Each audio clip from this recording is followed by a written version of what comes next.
বাংলাদেশের এক শান্ত নদীঘেরা গ্রামে থাকত এক সৎ জেলে, নাম তার রহিম।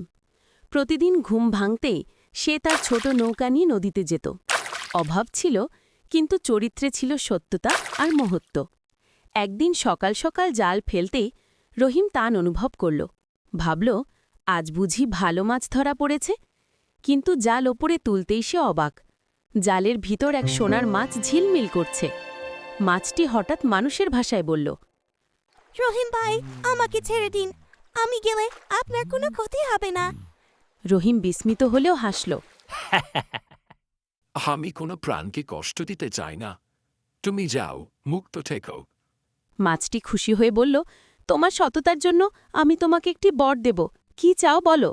রহিম একটু ভেবে বলল, আমি শুধু চাই আমার পরিবার যেন সুখে থাকে আর আমার মেয়ে যেন পড়াশোনা করতে পারে। সোনার মাছ বলল, এটাই সবচেয়ে সৎ ইচ্ছা। তোমার ঘরে আর অভাব থাকবে না। কথা বলে মাছটি পানিতে মিলিয়ে গেল। রহিম বাড়ি ফিরে দেখে পুরনো টিনের ঘরটি নতুন হয়ে উঠেছে। রান্নাঘরে খাবার আছে আর মেয়ের জন্য নতুন বই খাতা রাখা। স্ত্রী বিস্মিত হয়ে জিজ্ঞেস করল, স্ত্রী, এসব কিভাবে হলো? রহিম শান্তভাবে হাসল। রহিম, সততার ফল, আল্লাহর রহমত। সেদিন থেকে রহিম আগের মতোই নৌকা নিয়ে নদীতে যায়, কিন্তু তার মন আগের চেয়ে ধনী।